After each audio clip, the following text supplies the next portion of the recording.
जय श्री कृष्णा। नमस्कार दोस्तों, आज के इस वीडियो में मैं आपको भगवान श्री कृष्ण की जीवन से जुड़ी हुई सत्य कहानियों के बारे में बताऊंगी। तो चलिए बिना देरी किए आज की कहानी की शुरुआत करते हैं। श्री कृष्ण को गोविंद क्यों कहते हैं? एक दिन कामधेनु नामक गाय स्वर्ग से श्री कृष्ण के पास पहुंची और उन्होंने श्री कृष्ण से कहा कि वह देवलोक से उनका अभिषेक करने के लिए आई है, क्योंकि वह पृथ्वी पर गौ माता की रक्षा कर रहे हैं। इस गाय ने श्री कृष्ण को पवित्र जल से नहलाया और उनका दिल से शुक्रिया किया। इतने में उसी समय इंद्र अपने हाथी ऐरावत पर विराजमान होकर वहां से गुजर रहे थे। उन्होंने श्री कृष्ण को आशीर्वाद दिया और कहा कि इस पुण्य के लिए पूरे विश्व के लोग आपको गोविंद के नाम से जानेंगे। यही वजह है कि आज भी भगवान श्री कृष्ण को लोग गोविंद के नाम से भी पुकारते हैं। कृष्ण और पूतना असुर की कहानी। यह बात तो आप लोग भी जानते ही होंगे कि मामा कंस का वध भगवान श्री कृष्ण के हाथों में ही लिखा था, और यह बात कंस खुद भी जानता था। इसलिए वह कृष्ण का वध करने के लिए अलग अलग असुरों को भेजा करता था। एक बार उसने पूतना नाम की एक असुर को भेजा। वह श्री कृष्ण के गांव में पहुंची और उसने एक सुंदर महिला का रूप धारण कर लिया। फिर उसने घर घर में जाकर श्री कृष्ण को ढूंढना शुरू कर दिया। कुछ देर ढूंढने के बाद मैं श्री कृष्ण के घर पहुंची और उसने श्री कृष्ण को पहचान लिया। उस समय उनके घर में कोई नहीं था। उस समय श्री कृष्ण भी बहुत ज़्यादा छोटे थे। उस असुर ने कृष्ण को अपनी गोद में उठाया और उसे अपना जहरीला दूध पिलाने लगी। उसने सोचा कि दूध पीते ही कृष्ण की मृत्यु हो जाएगी, परंतु ऐसा नहीं हुआ। कृष्ण वह दूध पीते रहे और वह तब तक दूध पीते रहे जब तक उस महिला की मृत्यु नहीं हो गई। मृत्यु होते ही वह महिला अपनी असली क्रूर रूप में आ गई। श्री कृष्ण की बांसुरी की कहानी। द्वापर युग का समय चल रहा था। भगवान श्री कृष्ण के रूप में महाविष्णु अपने 8वें अवतार में जन्म ले चुके थे। सभी देवता, भगवान, सूर, ऋषि मुनि भेष बदलकर एक एक करके बाल कृष्ण से मिलने आ रहे थे।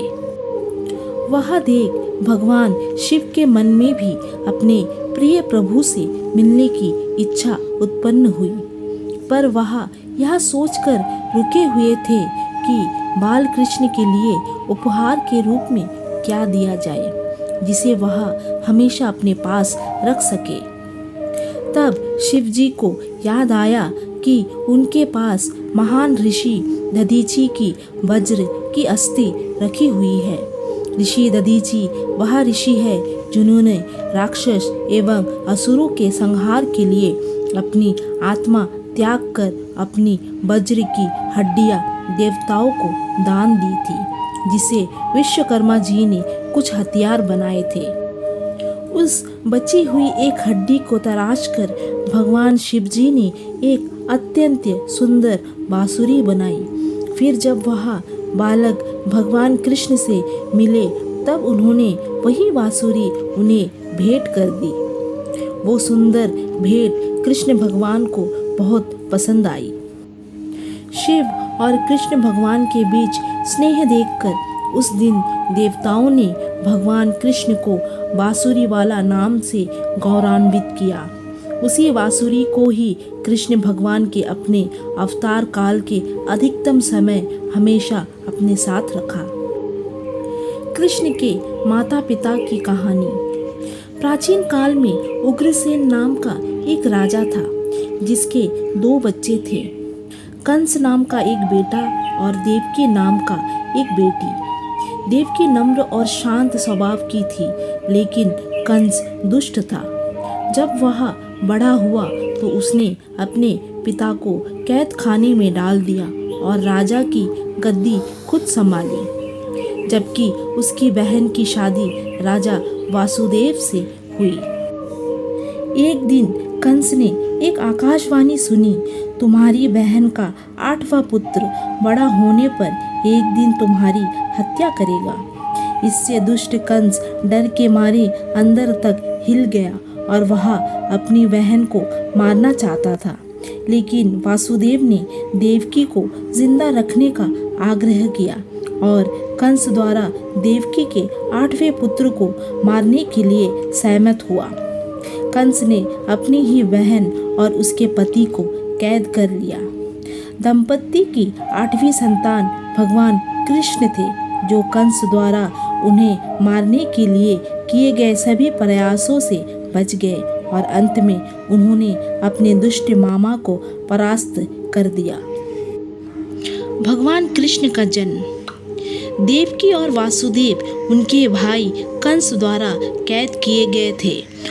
हर बार जब देवकी एक बच्चे को जन्म देती, कंस खुद आ जाता और अपने हाथों से बच्चे को मार देता था। देवकी के 7वें बेटे का गर्भपात हुआ, लेकिन वह रहस्यमय तरीके से वृंदावन की रानी रोहिणी के गर्भ में स्थानांतरित हो गया, जो कृष्ण के भाई बलराम के रूप में दुनिया में आए। उनके 8वें पुत्र का जन्म आधी रात को जेल के भीतर हुआ। वह भगवान कृष्ण थे और उस विशेष दिन को जन्माष्टमी के रूप में मनाया जाता है। वासुदेव ने कृष्ण के जीवन को कैसे बचाया?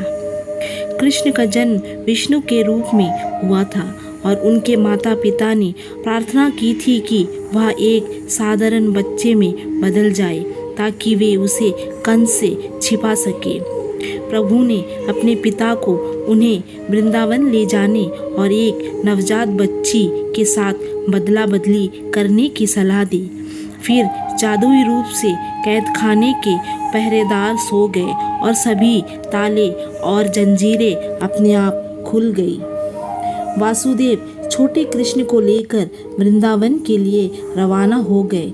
जब वह यमुना नदी के तट पर पहुँचे तो उन्होंने देखा कि नदी में बाढ़ आई हुई थी। अपने सिर पर छोटे कृष्ण को रखते हुए जैसे ही वासुदेव ने नदी को पार करने का प्रयास किया और पानी ने जैसे ही कृष्ण के पैर ही अंगूठे को छुआ, यहाँ पर भी रहस्यमय तरीके से नदी का पानी पीछे हट गया, जिससे वासुदेव अपनी यात्रा पूरी कर सके। वह फिर यशोदा के घर पहुँचे, बच्चों की अदला बदली की और बच्ची के साथ वापस कैद खाने लौट आए। देवकी और वासुदेव को उम्मीद थी कि कंस लड़की को छोड़ देगा, क्योंकि भविष्यवाणी थी कि एक लड़का कंस को मारेगा। लेकिन कंस ने परवाह नहीं की। उसने बच्चे को उनके हाथों से छीन लिया और उसे एक पत्थर पर फेंक कर मार दिया। लेकिन लड़की देवी दुर्गा में बदल गई और उन्होंने कंस को बताया कि कृष्ण जीवित है और उसे उसके बुरे कर्मों के लिए उसे दंडित करेंगे। भगवान कृष्ण और यशोदा मैया। भगवान कृष्ण शरारती थे और उनकी माँ यशोदा उनकी शरारतों से थक चुकी थी। एक दिन उन्होंने कृष्ण की हरकतों को रोकने के लिए उन्हें बांधने का फैसला किया। यशोदा उन्हें बांधने के लिए एक रस्सी लाई, लेकिन उन्हें एहसास हुआ कि रस्सी बहुत छोटी थी। वह फिर एक बड़ी रस्सी ले आई, लेकिन वह भी छोटी पड़ गई। इसके बाद तीसरी रस्सी लाई, लेकिन वह भी कम पड़ गई। तब उन्हें एहसास हुआ कि उनका बेटा कुछ चमत्कारी है। लेकिन उसके बाद भगवान कृष्ण ने अपनी माँ को उन्हें बांधने दिया ताकि वह खुश हो सके। कृष्ण मिट्टी खाते थे। एक दिन कृष्ण और उनके बड़े भाई बलराम बगीचे में फल और जामुन इकट्ठा कर रहे थे। चूँकि कृष्ण अभी भी छोटे बच्चे थे, वह पेड़ तक नहीं पहुंच सकते थे, इसलिए उन्होंने जमीन से मिट्टी उठाई और अपने मुंह में भर ली। दूसरे बच्चों ने यह देखा और उनकी माँ से शिकायत की। यशोदा उनके पास दौड़ी और उन्होंने कृष्ण से पूछा कि क्या उन्होंने मिट्टी खाई है। उन्होंने नाक का इशारा करते हुए सिर हिला दिया। यशोदा ने कृष्ण से मुंह खोलने के लिए कहा, लेकिन वह इतना डर गए थे कि उन्होंने मुंह खोलने से इनकार कर दिया। लेकिन जब उनकी माँ ने उनकी ओर गुस्से से देखा तो उन्होंने अपना मुंह खोल दिया। जब यशोदा ने मुंह के अंदर देखा तो मिट्टी के बजाय उन्हें पूरा ब्रह्मांड कृष्ण के मुंह के अंदर दिखाई दिया। सितारे, आसमान, पहाड़, महासागर, सब कुछ। वह आश्चर्यचकित हो गई और कृष्ण मुस्कुराते रहे। तब यशोदा को एहसास हुआ कि वह कोई साधारण बालक नहीं है, बल्कि स्वयं भगवान है। कृष्ण और केसी। जब कृष्ण ने दानव बैल अरिष्टासुर को पराजित किया तो नारद नामक एक ऋषि कंस के पास गए और उन्होंने बताया कि कृष्ण वासुदेव और देवकी से पैदा हुआ 8वें पुत्र है और यह दैव निर्दिष्ट था कि वे कंस को मारेगा। इससे कंस को गुस्सा आया और उसने कृष्ण को मारने के लिए लंबे बालों वाले घोड़े केसी को बुलाया। अश्वराक्षस कृष्ण को मारने की उम्मीद से वृंदावन के लोगों को डराने लगा, लेकिन कृष्ण उससे डरे नहीं। उन्होंने केसी को एक लड़ाई के लिए चुनौती दी और अपनी कोहनी से केसी के सभी दांत तोड़ डाले। कृष्ण ने तब राक्षस घोड़े का गला दबाकर उसे मृत्यु के घाट उतार दिया और उसके बाद कृष्ण को एक नया नाम दिया गया, केशव, जिसने केसी को मार दिया था। भगवान कृष्ण और भगवान ब्रह्मा। भगवान ब्रह्मा ने एक बार कृष्ण पर एक चाल चलने का फैसला किया।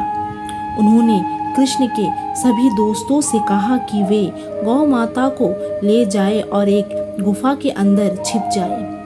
जब कृष्ण को कोई नहीं मिला तो उन्होंने अपने सभी मित्रों के अवतार ले लिए और वृंदावन लौट आए। घबराकर और परेशान होकर भगवान ब्रह्मा जब वृंदावन आए तो कृष्ण को सभी के रूप में देखकर उन्होंने महसूस किया कि उन्हें कृष्ण की परीक्षा नहीं लेनी चाहिए थी। कृष्ण और अघासुर। एक दिन जब कृष्ण अपने दोस्तों के साथ खेल रहे थे, वे एक पर्वत की गुफा में जा पहुंचे। उन्हें पता नहीं था कि यह गुफा राक्षसी पूतना के भाई दानव अघासुर का घर था। अघासुर ने कृष्ण और उनके दोस्तों को मारने के लिए एक विशालकाय सांप का रूप ले लिया। कृष्ण और उनके मित्रों को यह नहीं पता था कि अघासुर ने गुफा के प्रवेश द्वार के बराबर अपना मुंह खोल दिया ताकि वे सब अंदर चले आए और वह उन्हें खा सके। कृष्ण ने महसूस किया कि कुछ गलत है और उन्होंने खुद गुफा में प्रवेश करने का फैसला किया, यह सोचकर कि कृष्ण का अंत हो जाएगा। सभी राक्षस खुश हो गए और देवता परेशान हो गए, लेकिन गंधर्वों ने कृष्ण से विनती की, जो तब सब कुछ समझ चुके थे। विनती पर कृष्ण अपना आकार तब तक बड़ा करते गए जब तक उन्होंने दानव सांप को मौत के घाट नहीं उतार दिया। वे न्यायपसंद व्यक्ति थे और उन्होंने दानव की आत्मा को मुक्ति दी। कृष्ण द्वारा कंस की मृत्यु। जब कृष्ण ने कंस द्वारा भेजे गए सभी राक्षसों और राक्षसियों को हरा दिया तो कंस चिंतित हो गया। उसने कृष्ण और उनके भाई बलराम को मथुरा वापस लाने के लिए अपने नौकर अक्रूर को भेजा। उन्होंने अपने 2 सबसे ताकतवर पहलवानों के साथ कुश्ती में लड़कों को चुनौती देने की साजिश रची। कृष्ण और बलराम ने चुनौती स्वीकार की और अपने विरोधियों को आसानी से हरा दिया और उन्हें मार डाला। यह सब देखकर कंस ने अपना आपा खो दिया और अपने सैनिकों को उन्हें राज्य से निकालने और वासुदेव व उग्रसेना को भी मार डालने का आदेश दिया। यह सुनकर कृष्ण कंस पर टूट पड़े और कंस के मुकुट को गिरा दिया और उसके बाल पकड़कर घसीटते हुए कुश्ती के अखाड़े तक ले गए। कंस यह साबित करने के लिए बेताब था कि वह एक बेहतर सेनानी है। उसने कृष्ण से लड़ने की चुनौती स्वीकार कर ली। कृष्ण ने उसे एक जोर से मुक्का मारा और कंस की मृत्यु हो गई। यह देखकर कंस के 8 भाइयों ने उन पर हमला किया, लेकिन बलराम ने अकेले ही अपनी गदा से उन सभी को मार डाला। कृष्ण तब अपने जन्म देने वाले माता पिता देवकी और वासुदेव से मिले। तो दोस्तों, ये वीडियो यही समाप्त होती है। आशा करती हूँ इस वीडियो से आपने बहुत कुछ सीखा होगा।